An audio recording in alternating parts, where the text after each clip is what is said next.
புருஷன் செத்து 1 வருஷம் கூட ஆகல. கையில குழந்தை வேற இருக்கு. இந்த லட்சணத்துல இவ இன்னொருத்தன் கூட சுத்திக்கிட்டு இருக்கான்னு ஒரு மாமனார் ஒருத்தர் தன்னோட மருமகளை கொண்டு வந்து பஞ்சாயத்துல நிறுத்திட்டாரு. அந்த பொண்ணை பார்த்து ஊருக்கார பொண்ணுங்கெல்லாம் சொல்றாங்க, எப்படா புருஷன் சாவான்னு நினைச்சுக்கிட்டே இருப்பாளுங்க போல இருக்கு அப்படின்ட்டு. அந்த பொண்ணு கூட போன அந்த பையனும் அங்க நிக்கிறான். அந்த பையனை பார்த்து ஊர் மக்கள் சொல்றாங்க, இவனை வெட்டி இங்கவே புதைச்சிடணும் அப்படின்னு. பஞ்சாயத்து நடக்க போது பஞ்சாயத்து நடத்த போற தங்கப்பாண்டி அங்க உட்காந்துருக்காரு. அந்த தங்கப்பாண்டியோட காலிலேயே போய் அந்த பையன் விழுந்துட்டான். அந்த பொண்ணை நான் எப்படியாவது கல்யாணம் பண்ணிட்டு நல்லா பாத்துப்பேன் அப்படின்னு அந்த கையில குழந்தை வச்சுக்கிட்டு அந்த பொண்ணும் தங்கப்பாண்டி காலில் விழுந்துட்டா. எங்களுக்கு எப்படியாவது கல்யாணம் பண்ணி வைங்க அப்படின்னு சொல்லி அழுவுறா. தங்கப்பாண்டி சரி ஓகே நீங்க கல்யாணம் பண்ணிக்கிங்கன்னு சொல்லிட்டான். ஊர் மக்கள்லாம் நினைக்கிறாங்க இந்த விதவைக்கு 2வது ஒரு வாய்ப்பு கிடைச்சிருச்சு அப்படின்னு. ஆனா உண்மையிலேயே அந்த விதவையோட நெத்தியில தங்கறதுக்கு குங்குமத்துக்கு தான் ஒரு வாய்ப்பு கிடைச்சிருக்கு. அன்னைக்கு ராத்திரி அந்த தங்கப்பாண்டியோட மனைவி தங்கப்பாண்டிட்டு கேட்கிறா, ஊரே சேர்ந்து நீங்க பிரிச்சு வச்சிருவீங்கன்னு நினைச்சு எதிர்பார்த்து வந்துச்சு, நீங்க ஏன் சேர்த்து வச்சீங்க, இது தப்பு இல்லையா அப்படின்னு கேட்கிறா. அதுக்கு அவன் சொல்றான், அந்த பொண்ணுக்கு சின்ன வயசு 20 தான் இருக்கும், கையில குழந்தை வர வச்சிருக்கா, இன்னும் 60 வயசுக்கு மேல வாழ வேண்டியது இருக்குல்ல, புருஷன் இல்லாம பாவம் என்ன பண்ணுவா, அப்பா அம்மான்னு எல்லாரும் இருக்கலாம், புருஷன்னு வேணும்ல அப்படின்னு அவன் சொல்றான். அதுக்கு அவ சொல்றா மனைவி, உங்க அம்மாவும் நீங்க சின்ன குழந்தையில இருக்கும்போது உங்க அப்பா இறந்துட்டாருன்னு சொல்லிதானே இன்னொரு கல்யாணம் பண்ணாங்க. அப்போ நீங்க வீட்டை விட்டு எதுக்காக வெளியில வந்தீங்க? இப்ப வரைக்கும் அந்த தப்புக்காக எதுக்கு நீங்க உங்க அம்மாட்ட பேசாம இருக்கீங்க? அப்ப இது நியாயமான்னு கேக்குறா. பஞ்சாயத்து பண்ற பெரிய மனுஷன் அவனை பார்த்து இந்த மாதிரி கேள்வி கேட்டுட்டா. ஆனா அவன் அமைதியா தான் இருக்கான். பஞ்சாயத்து பண்றவன் எல்லாம் பெரிய மனுஷனான்னு தெரியாது. ஆனா பொண்டாட்டி குறை சொல்லும் போது ஆமா நம்மளும் தானே தப்பு பண்ணியிருக்கோம் அப்படின்னு அதை ஏத்துக்கிட்டு அமைதியா இருக்கான்ல, அதனால அவன் கண்டிப்பா பெரிய மனுஷன் தான். இந்த தங்கப்பாண்டி இந்த பெரிய மனுஷனுக்கு சின்ன வயசுல என்ன நடந்துச்சு அப்படின்னா, இவன் சின்ன வயசா இருக்கும்போது அப்பா இறந்துருவாரு. அம்மாவை இன்னொரு கல்யாணம் பண்ணிக்க சொல்லி தங்கப்பாண்டியோட தாத்தா வற்புறுத்துவாரு. அப்ப கூட அந்த அம்மா சொல்லிடுவா, எனக்கு என் புள்ள தங்கப்பாண்டி தான் முக்கியம் அப்படின்னு. ஆனா அந்த தாத்தா என்ன சொல்லுவாருன்னா, உனக்கு தங்கப்பாண்டி புள்ள, ஆனா எனக்கு நீ தானே புள்ள, என் பேச்ச கேளுன்னு சொல்லுவாரு. அதனால அந்த அம்மா இன்னொரு கல்யாணம் பண்ணியிருப்பாங்க. அதுல 2 குழந்தை பிறந்திருக்கும். அந்த குழந்தைக்கு இந்த அம்மா பால் கொடுக்கும்போது தங்கப்பாண்டி அங்க நிப்பான். அவனும் ஒரு குழந்தை தானே, அம்மா நமக்கு தானே பால் கொடுக்கும், இப்போ இன்னொரு குழந்தைக்கு கொடுத்துட்டு இருக்கேன்னு நினைச்சு அவனுக்குள்ள ஒரு ஏக்கம்.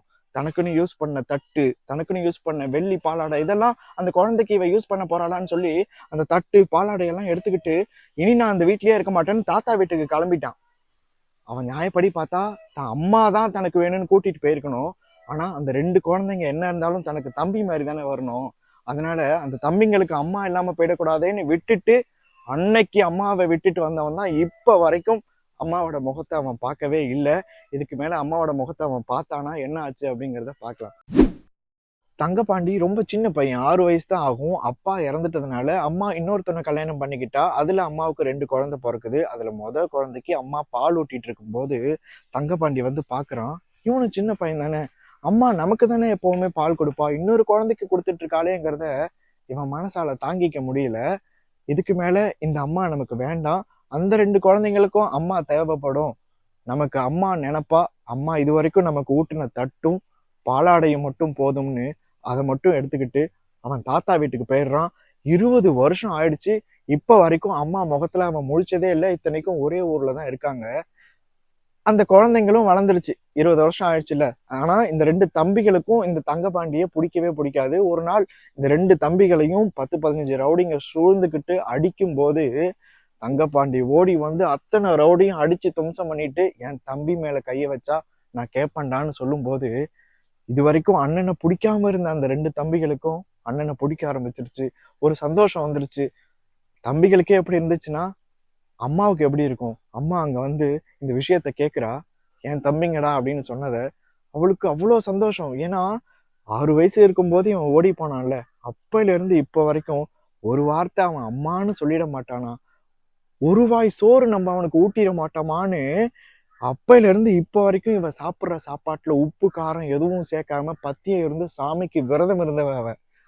இப்படி அவன் சொல்லும் போது அவளுக்கு இருந்த சந்தோஷம் எந்த அளவுக்குன்னா, அவளுக்கு அன்னைக்கு சாப்பாடு வைக்கிறாங்க, சாப்பாடை ஒதுக்கிட்டா. சாப்பாட்டுல என்ன தெம்பு இருக்கு, என் மூத்த புள்ள என் தம்பிங்கன்னு சொன்னானே அந்த வார்த்தையில எனக்கு கிடைச்ச தெம்பை விடவா இந்த சாப்பாட்டுல தெம்பு இருந்துற போதுன்னு அவ சாப்பாடை ஒதுக்கிட்டா. அவளுக்குள்ள ஒண்ணு தோணுது, இதே தெம்போட போய் இத்தனை வருஷமா பேசாம இருந்த தான் மூத்த பிள்ளைகிட்ட நம்ம போய் பேசினா ஒருவேளை அம்மான்னு அவன் கூப்பிட்டாலும் கூப்பிடுவான்ல அப்படின்னு அவளுக்கு தோணுது. மூத்த பிள்ளைய பாக்குறதுக்கு அவ போறா. 20 வருஷமா தன் பையனோட முகத்தை கூட பார்க்காத அம்மா 20 வருஷம் கழிச்சு தன் பையனை பார்க்கலான்னு போறா. பையன் திரும்பி நிக்கிறான் அந்த பக்கம். அவன் ஒன்றும் காசு பணம் வாங்க போல. ஐயா ராசா, ஒரே ஒரு தடவை அம்மான்னு உன் வாயில ஒரு வார்த்தை சொல்லிடியான்னு கேட்குறா. அவன் சொல்லும்போது இவன் அப்படியே அமைதியா இருக்கான். இவன் ஒன்றும் அம்மாவை பிடிக்காம ஒன்றும் அமைதியா இல்லை. அம்மாவோட போட்டோவை கூட வச்சு சாமி மாதிரி கும்பிடுறவன் தான் இவன். தன் பொண்டாட்டிகிட்ட கூட அண்டாண்டாவா சோறு சாப்பிட்டாலும் அம்மா கையில ஒரு வாய் சாப்பிட்ற மாதிரி வராதுன்னு சொன்னவன் தான் அவன். ஆனா ஏன் அமைதியா இருக்கான்னா, இத்தனை வருஷம் கழிச்சு அம்மா வந்திருக்காங்கங்கிற சந்தோஷத்துல அவனுக்கு பேச்சே வரல, அப்படியே நிக்கிறான். ஆனா அம்மா என்ன புரிஞ்சுக்கிறான்னா, இன்னும் தான் புள்ள நம்ம மேல கோவமா தான் இருக்கான் அப்படின்னு நினைச்சுக்கிட்டு அங்கிருந்து போயிடுறா. புள்ள பேசலங்கிற வருத்தத்துல படுத்த படுக்கை ஆயிடுறா. ஒரு நாள் தம்பிங்க 2 பேரும் ஓடி வராங்க தங்கபாண்டியை பார்க்க. அம்மா உயிர் இப்பவோ அப்பவோன்னு இருக்காங்க, சாக கிடக்குறாங்க, நீ வந்து பாருன்னு சொல்லி கூப்பிடுறாங்க. ஊரு சனம் தங்கபாண்டி வந்ததும் அம்மா வாயில பாலை ஊத்துன்னு சொல்றாங்க. அவன் நான் பாலை ஊத்த மாட்டேன், பால் ஊத்துனா எங்க அம்மா இறந்து போயிடுமேன்னு சொல்லி மாட்டேன்றான். அப்போ ஒரு பாட்டி சொல்லுது, ஐயா நீ நல்லா இருப்பையா, கொஞ்சம் பாலை ஊத்தியா அப்படின்னு. அவன் பாலை ஊத்துறான், சொல்லிக்கிட்டே தான் ஊத்துறான். அம்மா என் உயிர் வாழ்றதுக்கு நீ பால் கொடுத்த, ஆனா உன் உயிர் போகிறதுக்கு நான் பால் ஊத்துறனே அப்படின்னு சொல்லிட்டு ஊத்துறான். அம்மா அம்மான்னு அவன் சொல்லும் போது அந்த அம்மா அவனை பாக்குறா. 20 வருஷமா எவ்வளவு விரதம் இருந்திருப்பா. என் புள்ள முகத்தை கிட்ட இருந்து நான் ஒரு தடவையாவது பார்த்துடணும், அவன் ஒரு தடவையாவது நம்மள அம்மானு கூப்பிட்டணும்னு அவன் நினைச்சால. இப்போ தான் புள்ள மடியில படுத்தபடியே அவன் உயிர் போகுது. அம்மா இறந்துட்டாங்க. இவன் எந்திரிச்சு போறான். அம்மாவை 2ஆவதா கல்யாணம் பண்ணிக்கிட்டான்ல ஒருத்தவன், அவனை பாக்குறதுக்கு போறான். போயிட்டு அவன்கிட்ட சொல்றான், விதவைங்க கோயிலுக்கு போனா 1000 கோயிலா இருந்தாலும் எந்தெந்த சாமியா இருந்தாலும் விதவைக்கு திருநீர் மட்டும்தான் கொடுக்கும். ஆனா எங்க அம்மாவுக்கு குங்குமம் கொடுத்து எங்க அம்மாவை வாழ வச்ச குலசாமி நீன்னு சொல்லி அந்த ஐயா காலில் விழுந்து கும்பிட்டுட்டு திரும்பவும் தான் அம்மாவை பார்க்குறான். அவனுக்கு இப்பதான் புரியுது, 20 வருஷம் பேசாம விட்டோமே, இப்ப அவன் பேச ரெடி, ஆனா அம்மா உயிரோட இல்லைல்ல. இப்ப அவன் புரிஞ்சுக்கிறான். ஒரு மனைவி சோகமா இருக்கும்போது அவ தலையை வருடி கொடுத்து, ஒரு மனைவி என்ன ஆசைப்படுறாங்கிறத புரிஞ்சுக்கிட்டு எவன் ஒருத்தவன் நடக்கிறானோ அந்த உணர்வுக்கு பேரு புருஷம்னு சொல்லுவாங்க. அந்த உணர்வுக்குள்ள இருக்கிறவன் மட்டும்தான் புருஷன்னு பேரு. கட்டினவன் எல்லாம் புருஷன் ஆயிட மாட்டாங்கிறத இவன் இப்பதான் புரிஞ்சுக்கிறான். பொண்டாட்டி செத்து போயிட்டா பிள்ளைங்களை காப்பாத்துறதுக்காக புருஷன் இன்னொரு கல்யாணம் பண்ணிக்கிறது இல்லையா?